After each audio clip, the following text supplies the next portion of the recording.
मोहनलाल, घर से बाहर निकल।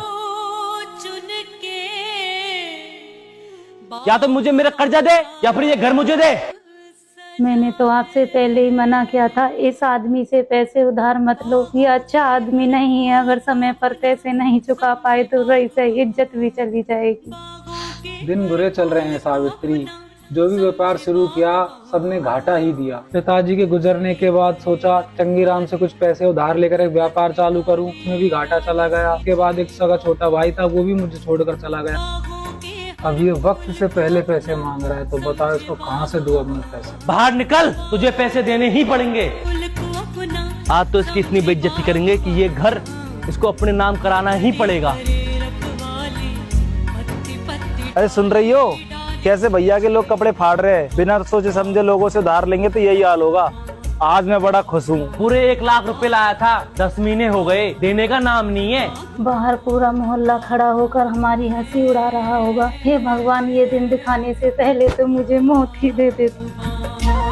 अरे तू बाहर आ रहा है या फिर मैं अंदर आऊँ?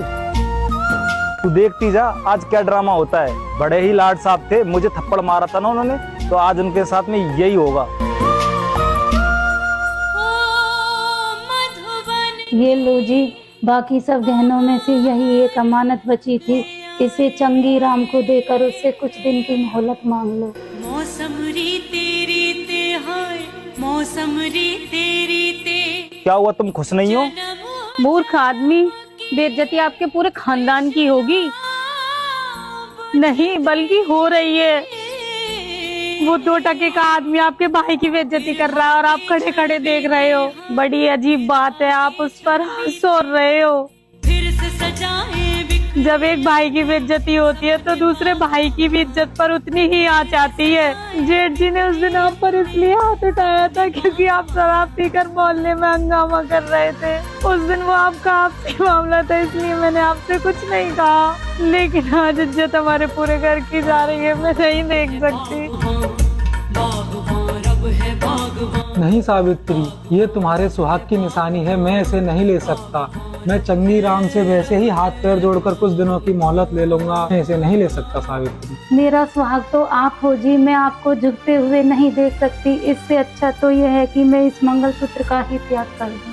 गले में काला डोरा पहन लूंगी, अच्छे दिन आएंगे तो मंगलसूत्र तो और बन जाएगा।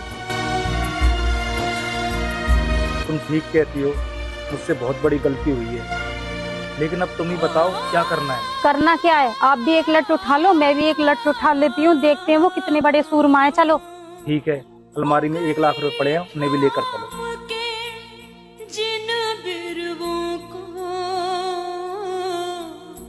हमने दिखाई राह, आज पूरे पैसे चाहिए, मूल भी और ब्याज भी। उनके मन में तनिक नहीं पर। क्यों बे, इस तरह हमारे घर में क्यों आया तू? मैं तो अपनी वसूली लेने आया था। उधारी वसूल करने का ये कौन सा तरीका है? देखे बागवान पैसे नहीं मिल रहे तो पुलिस लेकर आ, कोर्ट में जा। ये कौन सा तरीका है पैसे वसूल करने का? अरे 1 लाख रुपए के चक्कर में ये तो 15 लाख के घर पे कब्जा करने आ गया। फिक्र मत कर सावित्री, अब भाई आ गया है, सब कुछ ठीक कर देगा। चलो जी, इसका हिसाब कर देते हैं। ये तेरे 1 लाख रुपए है और बाकी का ब्याज तुझे समय होने पर ही मिलेगा। पकड़ अपने 1 लाख रुपए और निकल यहाँ से।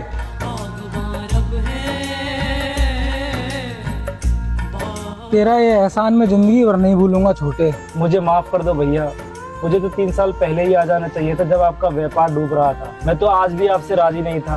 अगर एहसान मानना है तो अपनी बहू का मानो, जिसने मुझे सोए हुए को जगाया।